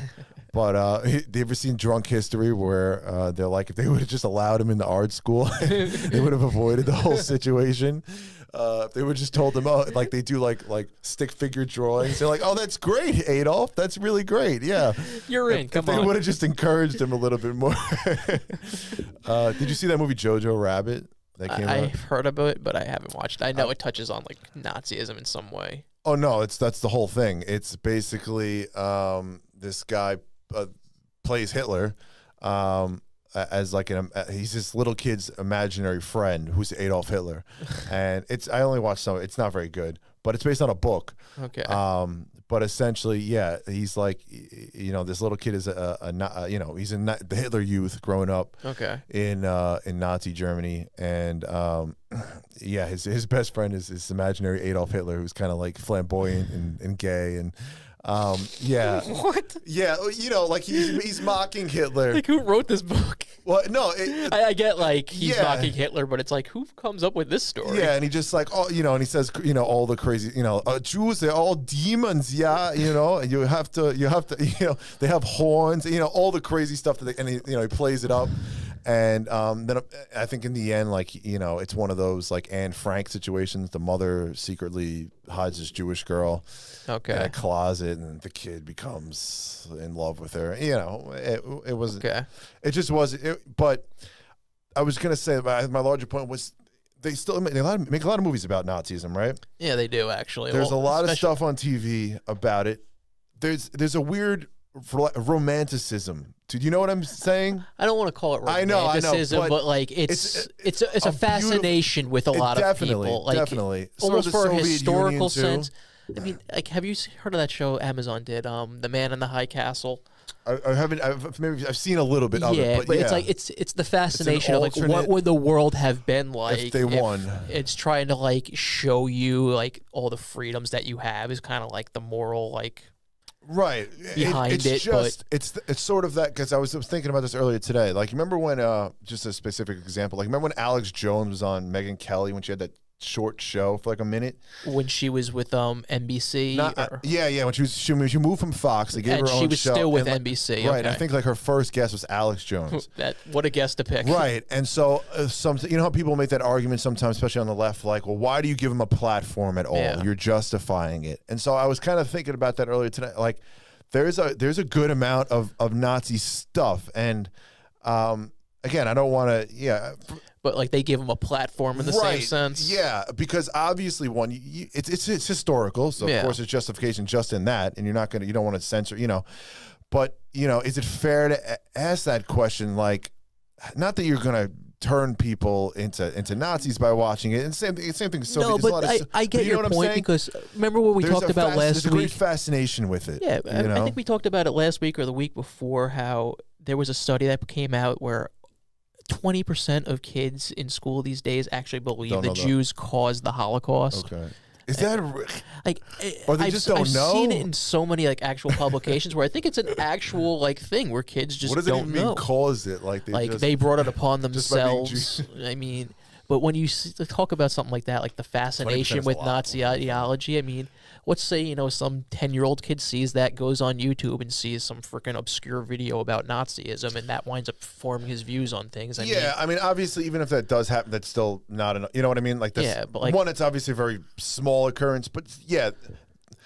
I don't know. Is it even fair to even ask the question? You know what I'm saying? Yeah. I don't even quite have the words because. But like, I think those two things have gone hand in hand. Where it's like there's a fascination with like Nazism and things like that, and then it's with like World War II in general, obviously, because it's such an incredible time period. But and we're seeing so many things that are now being reflected in today's culture. Right, and I think again, it goes kind of to the monarchy is not dissimilar in some ways, right? I mean, especially if you go back further in time, beheading people and starting wars, and people are always talking about colonization. You know what I'm saying?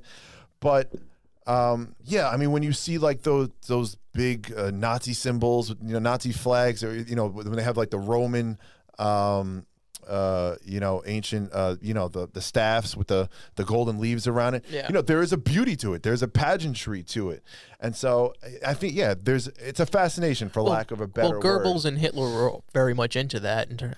So was Speer. I mean, they Himmler also very much tried to emphasize, the mightiness and the power of the Nazi and the Aryan race. Into the occult and the gods and all that, and trying. Yeah, and so he actually spent more money sending people into the Himalayas to study like Indians, to try to like determine like their facial features, to see if like maybe the Aryans actually were descendants of a god race. He spent more money on that than he did on their atomic program to build a bomb in Nazi Germany. He also did he kept using trains to transport Jews instead of soldiers during the end of the war. Yeah, but. Obviously he was again, yes, like he was crazy, obviously. Yeah, but in terms of like what he had created, at like the same time, if you wanted to get, if you're trying to live out your goals, like you're executing them, like literally. But I can't even imagine what it was like to live in that time. But again, you and I living in Germany at that time, you know what I'm saying? You see flags all it's. I don't know. Would you be proud to? You know what I'm saying? If you didn't know about the horrible stuff, because they probably kept it from the public. That's remember the 1936 Olympics? They're like, oh well, there's nothing to see here. They come on over America. Everything looks incredible. Well, that was like that was one of the first times in years that they had allowed foreign newspapers to be circulated through the country. Yeah. So everything kind of seemed like it was normal on the up and up. Right, and it's similar to like 2008 Beijing Olympics when they cleared everybody out and they made everything look. All the companies had to shut down in Beijing, so there was no smog in the air. Yeah. They literally kicked people out of their homes and like told them they were going to like rebuild them and never just send them They to, did the like, same camps. shit in the Olympics in Rio. Remember they demolished favelas in order to like build up the stadiums and pushed people out of certain areas. Like, oh, this beach where there's dead cats and sewage floating in the water. Yeah, we're going to clean that up for 6 months. And all those liberal medias who talk a game are got no problem accepting it. You know what I'm saying? All of a sudden, it's like, oh, this is beautiful and great. And how great is it to be down here in Rio on the beach and, it's a party atmosphere and everybody loves it. I think Rio, it actually did get exposed because remember they had like the green tide in the pools all of a sudden. Like they had to drain all the swimming pools out and people were like, what the hell's going on here? Well, it's like they do, when they had the Olympics in Greece not too long ago, like there's that term white elephants. Rio, in Rio they lost billions of dollars from the Olympics. I'm sure China lost money too, but who knows? I think generally the Olympics is like a money-losing like enterprise. Yeah, Sochi, apparently there was billions of dollars in graft. I mean, because these companies, you have to spend so much to build the stadiums and the hotels and the roads and all that stuff. Yeah, and first off, you're going to countries that are well known for, not economic stability and a lot of stealing and, Russia, Brazil, these there's going to be people with their hands in the wheels. Yeah. But yeah, they did, like Real Sports did a particular piece on Greece because they built like baseball stadiums for the Olympics, but they don't play baseball. Yeah. So they just sit now. Like they didn't even build I think they've gotten smarter in one sense. They've built like more multi-purpose stadiums now. Yeah. But even again, like I said, Rio, they lost a ton of money. They built shit just for the games, which it gave them a short-term economic bump, but it cost them so much in the long run because they spent all that taxpayer money for something that gets like not why would used you at all. build a baseball stadium if your culture doesn't just for a few months? Because they wanted to secure the games. That's of course, obviously, because in the end, it's simply, I think they tell themselves economically they're going to have some kind of success. They think like people coming in and staying in the hotels and spending money. I think mostly they just want to be like the people that brought it to their country, and they think they can get the credit. Then they want Xi Jinping is like, oh yeah, I brought the Olympics twice, and he wants to have the pageantry where he gets to stand there and so everybody shows there's him. a reason dictators like to have those kind of shows of force, and the modern Olympic Games, the whole flame goes back to the Nazis. Nazi Germany. Yeah. So again, you know what I'm saying? Like there's they should still be around.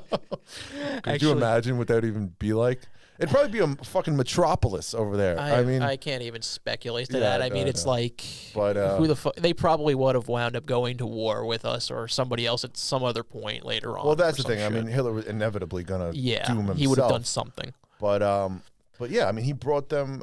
One of the myths is that economically they were a powerhouse. They really were, and he didn't quite. He get and there. Stalin both shared such an envy of the United States in the sense that we had such an abundance of raw materials and resources, and the ability to manufacture it into finished goods and distribute that, and have as large of an influence as we had, because we had the largest population in the world at that point.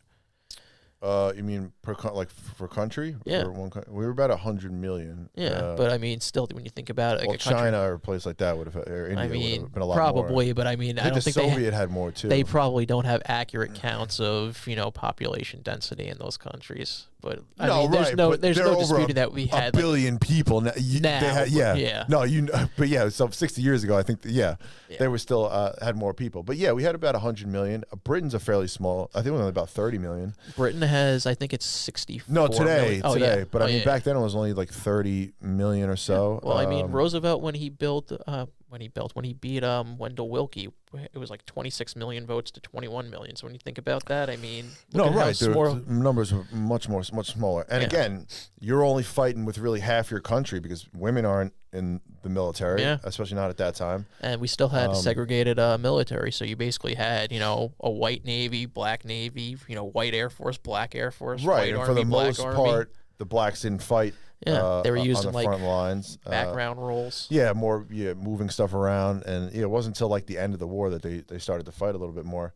But yeah, so you're using a very small percentage of your population, and resources obviously was probably the biggest reason Nazi. Yeah, they didn't have the resources, especially not at the end of the war. Well, that's what I mean. And again, Stalin he started and Hitler doing crazy stuff. He used the trains to move the Jews instead of Yeah, it's we only have this synthetic oil that we're manufacturing, and we have one oil field in Romania. Otherwise, we're pretty much dead in the water here. But yeah, let's just keep, expending this shit on things like the Battle of the Bulge. Like, well, crazy enough, the Battle of the Bulge, they were close, man. Like, he had wanted to get to Antwerp where he could have cut their supply lines, but it's like, looking at it, they really didn't have a chance. Even they technically had a chance. Well, that's what I mean. Like, inevitably they were going to lose, but no, but they were very close to breaking that line. And well, if Bastogne had gotten overrun, they probably would have gotten. They would have probably prolonged the war and then you're talking about not being able to focus on Japan. Who knows how it changes? Like, we don't lose, but do we make some kind of deal? How much longer would it have taken? Yeah, and Japan really wasn't going anywhere, even with the 2 atomic bombs dropped on them.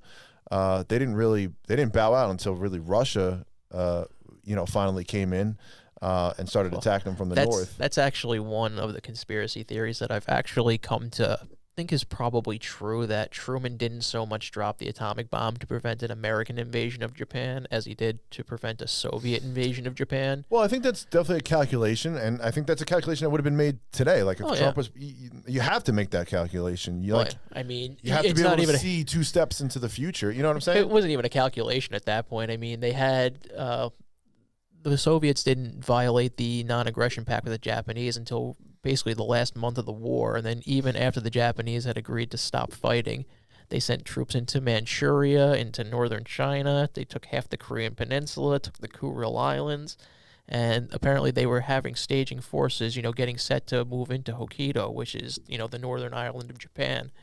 And, the United States military, in crude layman's terms, kind of said, no. You've had no hand in this fight. Hands off our Kool-Aid. They were not going to deal with a split Japan like they had a split Germany. But, there's a lot of people who think that the only reason that Truman, really dropped the bombs at the time he did was to force the Soviet Union to basically say, okay, we're going to stand down. We're not going to invade because we can put 1 million troops on the ground in Japan. They can drop an atomic bomb and wipe them out in 10 minutes. That's what I'm saying. I don't even think it's a conspiracy theory. I think it's a simple political calculation. Like, it's a show of force. Yeah, but people still peddle that, they didn't want to have to expend 1 million American lives. It's like, in long term, if we had the ability to just long-term starve them out, we could have just literally quarantined or basically isolated them and napalm them. Yeah, I mean, look, I think that, well, I don't know if, we did it would have taken a lot longer, but I mean, we had the ability to do that, but the U.S. was not going to deal with a split, Japanese island with the Soviet Union. Well, again, I think the Japanese were a different animal in some ways. I don't know, they were, they were incredibly tough and they were willing to die.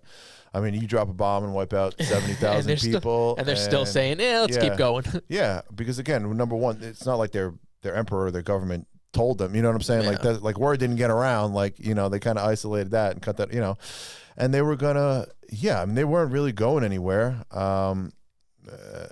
But like the 1 million man theory was a real theory at the time. Like, they were concerned that's what, it was going to take. So I just think it was a simple political calculation. I don't think it's some kind of even conspiracy theory. I think they just said, look, we're killing 2 birds with 1 stone here. Because Russia was a problem. Stalin was. Oh, yeah. I mean, by the last few months of the war, they knew this is about who gets what here. Yeah, FDR knew, he's like, well, Stalin, first off, they're going to be an enemy for the long term here. Yeah. Like, this is simply a pact of convenience. And once this war ends, they knew there was going to be some kind of, they planned for inevitable confrontation with the Soviet Union. It just obviously never quite manifested into something. Just because I don't think the Russians could have ever really. I mean, they just lost too much from World War II. When you look at what the Russians, I mean, they still did incredible stuff. I mean, obviously, with the arms race and the going to the moon, and they were kicking our ass with Sputnik. They were right. And I mean, that was a major shock to Americans when the Russians were the first ones into space, because we thought that we had gotten all the best Russian rocket scientists. Well, the German rocket scientists. That's what I meant. German rocket scientists. They got some too, but we thought we had the best. And we're like, Werner. It's like, what are you doing here? What are you doing here, buddy? Kind of saved your ass. We caught up. That's always the thing. We caught up where it mattered. When the Cold War, we know that the Russians were capable of producing a lot of deadly weapons and a lot of great technology, but it was always the fact that the U.S. had such an economy that if you want to build, these fancy missiles, that's great. We'll build 100 million of them, and at some point you're going to say, we can't keep up with that. We got to negotiate. So, well, that's obviously part of what happened during World War II. What's the famous line from the German tank commander that what was it about the Sherman tanks? One of our Panzer tanks was worth one of their four of their Sherman tanks, but they always seem to have 5. Yeah. So because that was about the ratio. One Panzer tank used to take out about 3 or 4 Sherman tanks on average, but they always had 5. You ever watch that movie Fury? I've seen bits of it. It does a good job of kind of not like explaining, but showing that But once again, I mean, when you go back to German, and Hitler's fascination with things, I mean, he had them producing Panzers and then moving on to the Tiger tanks and still wanting bigger and stronger. It's like the U.S. produced the Sherman tanks and the Soviet Union was pumping out T-34s. It's like they had one unified design and just send them out there. The Germans were trying to. T-34 was a great tank. Yeah. But again, these people that's part of it. They had the Germans had been preparing for war now for a couple of decades. You know what I'm saying? Yeah, but I mean, in terms of that, they kind of in terms of once they got over specialized in those types of fields, they wound up diverting some of their own resources from where they really needed to because they didn't have the ability. They had such a fuel shortage. They were building these tanks that had no capability to be used effectively. These things were going to drink so much fuel. It's like, where are you going to deploy these? Right, and now, obviously at the end with the V2 rockets and stuff, they started pouring money into something that was inevitably it was a last gasp. You know what I'm saying? They had hoped that some kind of one big thing was going to turn it around. Obviously, maybe if they had built the A-bomb first. Well, there were people that were very much speculating that's where they should have reallocated that's why Einstein resources. came over here and he was like, they're building, they're working on this bomb that's gonna. I mean, he wrote that to FDR. It's like, you need to look into this because that could be a big problem for you. Yeah, thank God, thank God we beat them to it. But they had been working on machine guns, and because again, they had to. One of the things in the documentary I was watching was they had to specialize in technology because they couldn't have a standing army. Or at least, again, they had ways to get. They couldn't have more than 100,000, but they technically had 4.5 million because they gave them one rank above what they were or something like that. Yeah. So, and they weren't technically active duty soldiers or something. Yeah, all of a sudden they were just trainees or something like that.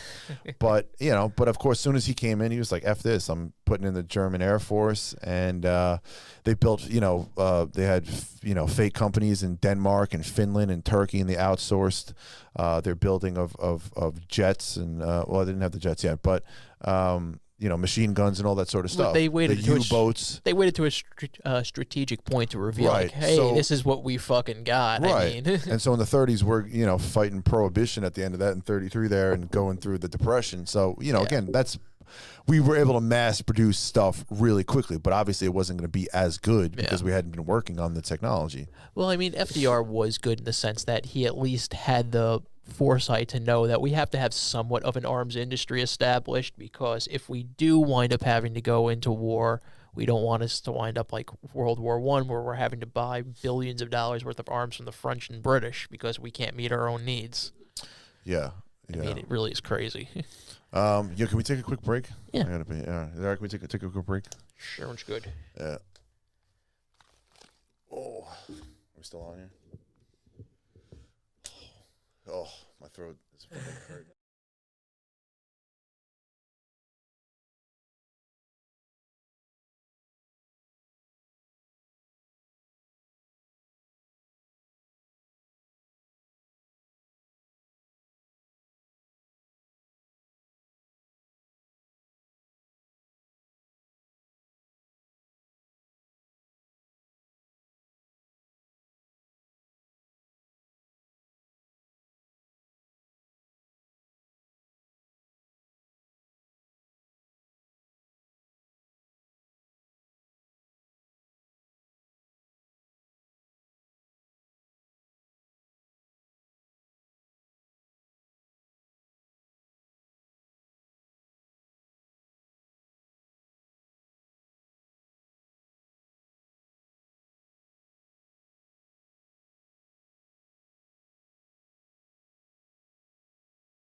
I'm dying. Bitching about my arthritis. Ron. All right.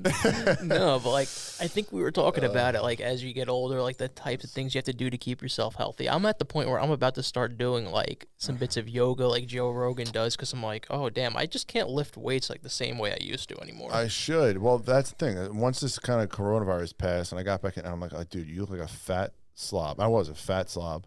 I totally understand.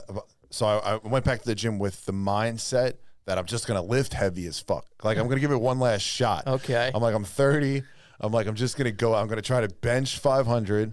I know. I benched 425 the other day, and that's without a spotter. That's the problem, though. Is one, like, I'm not going past that without a fucking spotter. You know, something it's like, like a lot. Yeah. I've done the same thing because, like, when I work out, I try not to really be around people, and I've been working out, you know, lifting in somebody's house. I haven't had a spotter, so I haven't gotten above like 188. I think was my max. Okay, so. Yeah, and I did this on like I think I did it on the Smith machine. Okay, but still 425. But yeah, I mean, going above like even 315, I start to get, you know, iffy because you just don't fucking know. And it's like, you know. Are you still dealing with like symptoms, like you're feeling a little bit weak with corona, or are you? No, like, I back haven't to been normal? feeling well.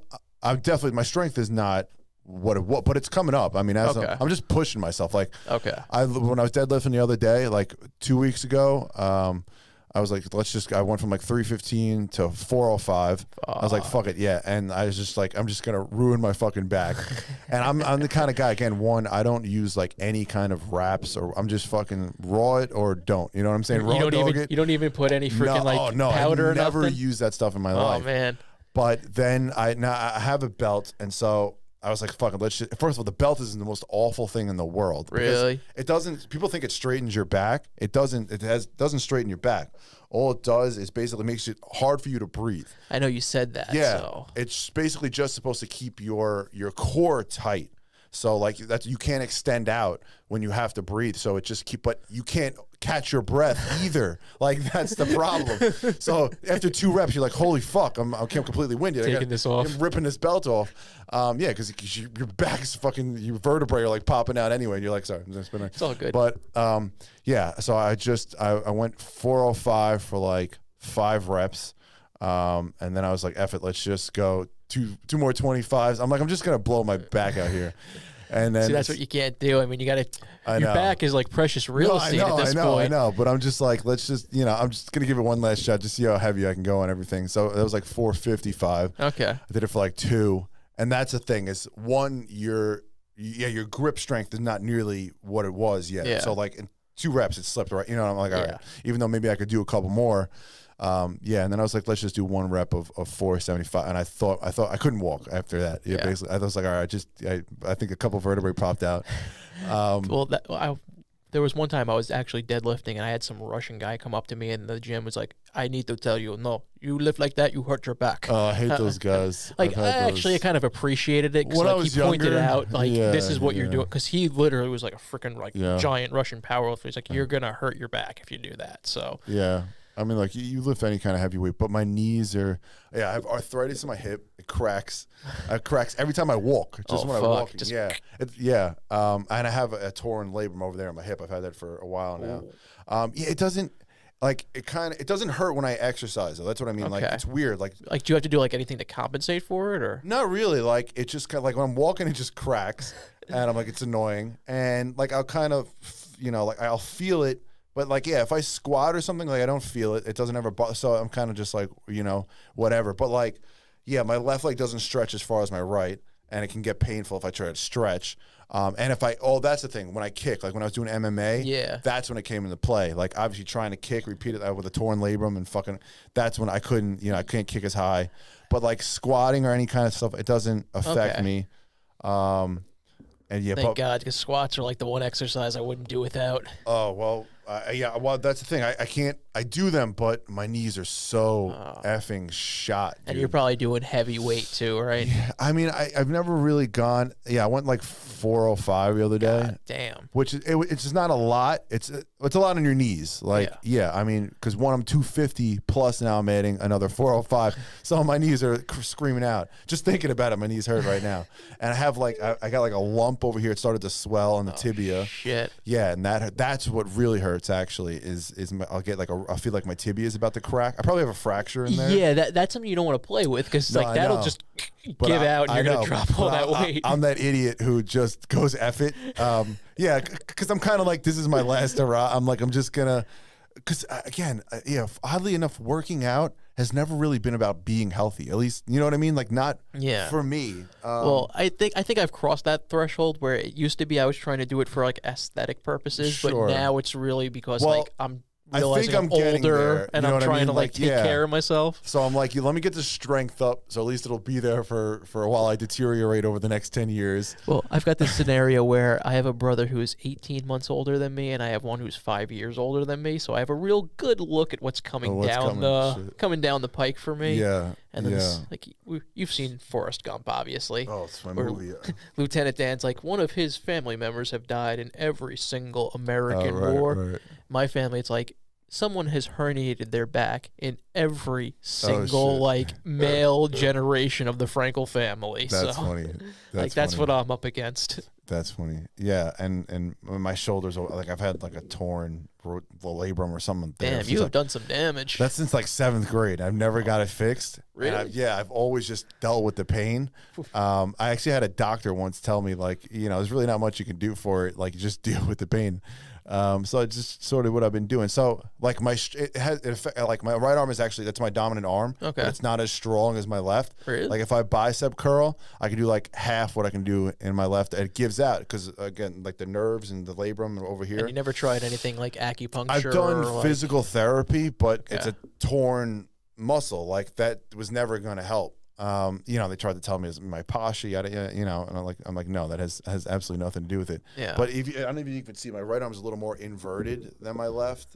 It turned. You're kind of at like an angle for me. So. It kind of, I don't know if you can see it, but I guess a little bit. Yeah, it's like a little more in. Yeah, it's a little more in, but yeah, it's not. It's again, that's why I don't have like big biceps because I don't, I don't do a lot. I don't even really do much arms. And yeah, like it hurts whenever I do chest, or especially like if I try to isolate like chest press, then I'll just be like, oh, don't be a pussy. You know what I'm saying? But it hurts like a mother effer. So maybe one day I'll get it fixed. I'm sure. I'm just worried about more stuff breaking down. Yeah. Before anything else goes wrong, it's like, let me get this right. Well, because you lose from 30 to 40, that's when you start to lose 3 to 5% of your muscle mass. And then every 10 years after that. If you lose 10%, that's a freaking lot. Yeah, it is. But even more on top of that, like from 30 to 40, you're basically set in your ways. You're not going to pick up, working out and living healthy, at 35, 36. You never know. There's people. I guess there are, but like it's probably if you kind of set yourself up where you've been doing it through your life. 35, 40, I'm going to be juiced out. Like, we're all going to be on steroids. Like, once, I'm going to be like, hey, doc, I have a low T. Like, give me something to, like, get me going. Yeah. I mean, Joe Rogan's on everything under the sun. I'm going to live that Joe Rogan. I'm going to make it as easy as possible. But, yeah, I've definitely seen, like if I just, like, I take stuff for my hair. Yeah. Like, over the last, 25, I started to see, again, physically, you don't really change that much, but appearance-wise. Your face. Yeah, your hair. That's what I'm saying. I'm like, I see guys with like they're 50 or 60 and they're in great. You see like Tom Cruise. I'm like, all right, dude, what are you doing? Like, that's not your hair. You know what I'm saying? What are you taking? Even I don't want to look like The Rock. You know what I'm saying? Like, that's not natural. Like, there's nothing natural about that. He's gonna be like Arnold. Like, you see Arnold now, like he looks like shit. Well, that's what I'm saying. He's just like saggy and like you're loose. paying for it. Like you get so big.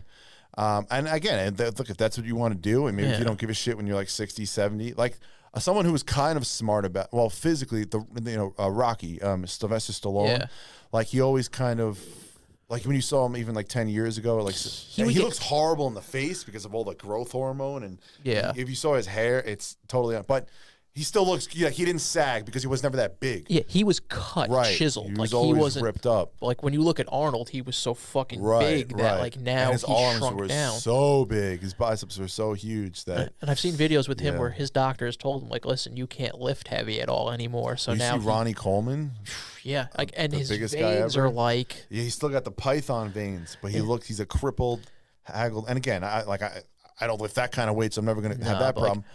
But yeah, you're paying for it. I saw him on with Joe Rogan where he was talking about like, I used to know that like I had herniated discs in my back and would still go in and squat like 600 pounds. He's like, but it was okay because usually my normal was like 725. It's like, yeah, I mean, no. I have that mindset on a much lesser scale.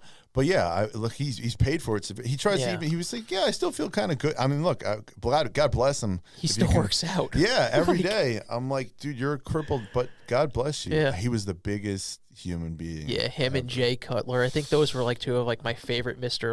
Olympias to watch. Yeah, I mean, even when Jay Cutler beat him, Ronnie Coleman was bigger. Yeah. But he was too big. Yeah, he was ballooned up. Like right. Puffy If you've ever watched, I don't know what documentary it was on, but I don't know if it was one of those Pain and Glory things or whatever, But yeah, that's part of the reason they say Jay Cutler won, because Ronnie Coleman just came in too big. He had too much water on him, and yeah, he was just absolutely humongous. I mean, he really was just freaking huge. I don't know, and that mindset though, like, I can appreciate that, those guys that go to the extreme, because you kind of need them in a sense for, you need those extremists in that sense, like the people who climb mountains and who bungee jump all the limits, right? But at the same time, it's like, I don't know how you survive past 40 years old. You know what I'm saying? I mean, the pressure on your heart, those veins, there's nothing healthy about that. So you're not doing that for health reasons. He's also said that he basically lives in constant pain. He's got like screws in his neck. He's got like he's a particular mess. Again, I think there's other guys that like I don't think a Jay Cutler. Even look at him now; they're not that far off in at least where Jay Cutler is now, where Ronnie Coleman was like 10 years ago. Yeah, it's totally different because. Yeah, I think Jay Cutler was smarter about it. Some guys are smarter, you know what I'm saying? And some guys like Dorian Yates, like they're just naturally like bigger people. So like even when like they're not, in great shape, they're still huge, fucking muscular, like enormous people. You wonder why. I think Ronnie Coleman just got too big. Well, I don't know if his frame, like his natural like frame, he was supported humongous. that. Well, yeah, I mean, maybe if you look at him now, I don't know. He's not like a tall person either. Like he's a very short guy. Is he? I think he was. Like when you see him on stage next to people, like he's not like a particularly like tall guy. Well, probably most of them they're around 5'10" to 6 feet. Okay. Usually the guys that win are usually like Phil Heath is about 6 feet. Okay. But yeah, there's something about you feel like a Phil Heath and a Jay Cutler are not going to deteriorate. You know what I mean? Yeah. In the same way. Like they're just naturally just that thick and that size. Like even if they're not in a workout workout regimen. Like the same with Muhammad Ali. Usually the greatest pay some sort of price. You know what I'm saying? Like. Yeah. That's unfortunately the way that it is. Well, I mean, you're starting to see it now even in football with guys like Tom Brady and Drew Brees. I mean, you could see that their arms are just not what they used to be. They can't get it downfield anymore. Yeah, again, and they're 40. It's unfortunate because 40 still seems so young by today's standard. You know what I mean? It really is. I mean, 40 is the new 50. I mean, you see some of these women online, it's like, God damn, they look great. It's like, yeah, she's 56. Like, yeah, there was something like Demi Moore. Did you see that? She did like some, I don't know, photo shoot or something like that, and they're all talking about. But literally, 50 is the new 40, 40 is the new 30. It's great for us. You know what I'm saying? I hope it keeps getting younger and younger. I'm telling you, I'm waiting for that guy at Harvard with the anti-aging. Not only that, but like Joe Rogan talks about it with like stem cells, where like some people will have like chronic conditions where like they'll be on the verge of death. Like he talks about Mel Gibson's dad was in like terrible shape. He sent him down to like Costa Rica to get stem cell surgery on him. He's like, yeah, it's been 11 years. He's still fine. Like. Yeah. I mean, look, that's what I'm saying. We need the scientists. We need all those smart ass people to keep turning that shit out because, I don't think either one of us are figuring out anti-aging. No, but like if they come up with something like that, it's like hell yeah. If they can figure out how to make me live like 20 years longer, could you imagine the world though? Could you imagine what that would look like if everyone all of a sudden was like 20 or 25? People speculate that some of this stuff out there is like somewhat out there. Like, have you seen Elon Musk, the pictures of him like with his hairline like 10 years ago, and all of a sudden now he's got like a full natural head of hair? It's like, how the hell did that happen? I thought his hairline looked kind of effed up. Oh, really? Like, I've seen pictures and, like, Well, I'm going to be that it. guy. Like, I'm taking whatever, you know. Dude, like, I already was that guy, no, so. I'm getting a hair trim. I'm getting whatever the hell I can get. Like, you know, why make it then if I can't get it? You know what I'm saying? There's people that, like, break every bone in their face to look younger. Especially in the Asian country, like Korea. Like, you can't get that done here. Like, have you seen those, like, plastic surgery shit? Yeah. I've heard a couple. There's, you know, they got to go to those other countries to get it done. But yeah, they'll break your feet to make you taller. They'll break your face to change your bone structure. I mean, again, like, I wouldn't do that. But in some sense, you need those crazy people to kind of find what works. You know what I'm saying? Yeah. You go be the guinea pig. Right. Exactly. Exactly. Like the people who take the coronavirus vaccine. I'll let you be first. You know go what I'm first. saying? I appreciate your value and your sacrifice, but it's like you ever see that movie Road Trip? Of course. Yeah. Like they're recounting everything at the end. It's like, yeah, Jacob. He decided to start a cult, but unfortunately, he drank the Kool-Aid first. Right, and everybody else just kind of changed their mind. Right. It's like, you guys go first. Yeah, Road Trip is a funny ass movie. Isn't that where like the brother and sister make out too? They're like, I think that's Euro Trip. Oh, Euro Trip. Yeah. Shit. Oh, sorry. Where it's like they portray like everything in Europe as a shithole. Like, you're in Bratislava. Oh, right. Yeah, that's a funny ass movie. Wait, what is Road Trip now again? What is? That's the one with Tom Green. And, okay. Yeah. They start off at college or whatever the hell. And Sean William Scott and all them. Okay. Yeah, now I'm remembering. That one guy. It's like those actors that, like, you know them from something, but it's like you just don't know what their names are. Sean William Scott was big. Remember, he was big back in the day. Oh, yeah. Dude, where's my car? That was basically in his come-up phase, too. I mean, he's still huge now, but, like... Well, he's not what he was, though. He kind of chooses that in a sense where it's like, I'm sure if he wanted to be more out there and, like, doing more roles, he probably could. Well, I feel like they've given so many, like, the roles that went to Americans, like, 10, 15 years ago, they go to, like, Chris Hemsworth and, you know... No, they do. They go to, like, there's a lot of Australians and Brits, they've taking it over for whatever. I don't know. They took our jobs. It's funny. Who brings that up all the time is Bill Maher. Bill Maher is like, you ever seen him go on a rant about the British and Australian actors? Yeah, that's what putting us out of work. Yeah, no, he does that. He does, and he actually means it. Well, there's some weird truth. Well, I think it's the accent thing. They can do ours, but we can't do theirs. Right. That's the sense of, because if you go back and watch even movies like 15 years ago, we used to play, like, I was watching something with like Kirsten Dunst where she played like Marie Antoinette, or Natalie Portman played, like, Scarlett Johansson played like Queen Elizabeth. Like, it was the inverse 15, 20 years ago. And but somehow it became like, oh, well, you can't do a British accent, but we can do American accent. It's like, no, you can't. Did you see the movie Midway? Yes. Did you hear that the main guy doing some like boss? I don't know what he was doing, the main guy. He was he plays the pilot. Oh my god, the famous pilot. The Dick Best or there you go, Dick Best. He's supposed to have like a Jersey accent or something. It was like some weird Bostonian British. It was horrific. And I remember like reading an article. It was like the first thing that popped up. Like, what was this guy trying to do? Because there's some kind of, when they try to emulate people from the 1940s or 50s talking in like that.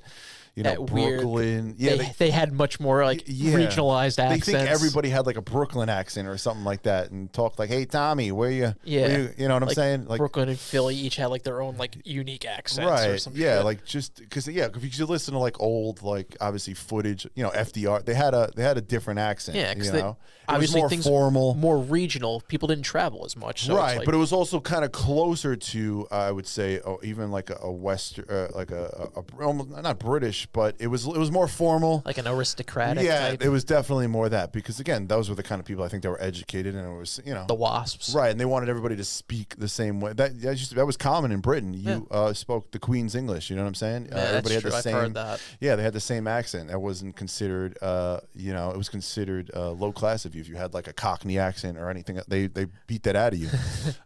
Everyone kind of had the same London accent. Okay, you know what? Yeah, but just stick Americans in films. You know what I'm saying? Like even when Valkyrie, Tom Cruise played the Colonel von Streisenberg. You know what I'm saying? And then everybody else is British.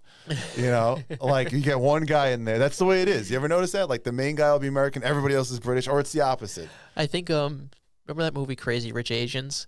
I never saw it. It was supposed to have like 100% like Asian cast. They were going through it. And it's like, that guy's Australian. Yeah, this British guy's or British Hispanic. Asian or something like that. This guy's from Mexico. Like this guy's from India. Well, like even Pocahontas. I was watching that the other day, and I'm like, that's Mel Gibson. Playing like an Indian, or he plays the main guy. But then it was like a bunch of white guys playing the Indians and with like straight American accents. Like, hey, Pocahontas, where are you going? And then like the Indian guy would talk and he'd be like, "Oh, come back here, Pocahontas. I need to talk to you." He had like the most regional. I'm like pretty sure that's what they didn't sound like at all. But it's gotten so woke now. Yeah. But anyway, tis what tis. We'll end on the Pocahontas note. All right, until next time, Robbie. Until next it's been time. Good. Hopefully the world doesn't catch on fire. And You never know what the hell's gonna happen. Trump is still alive next week.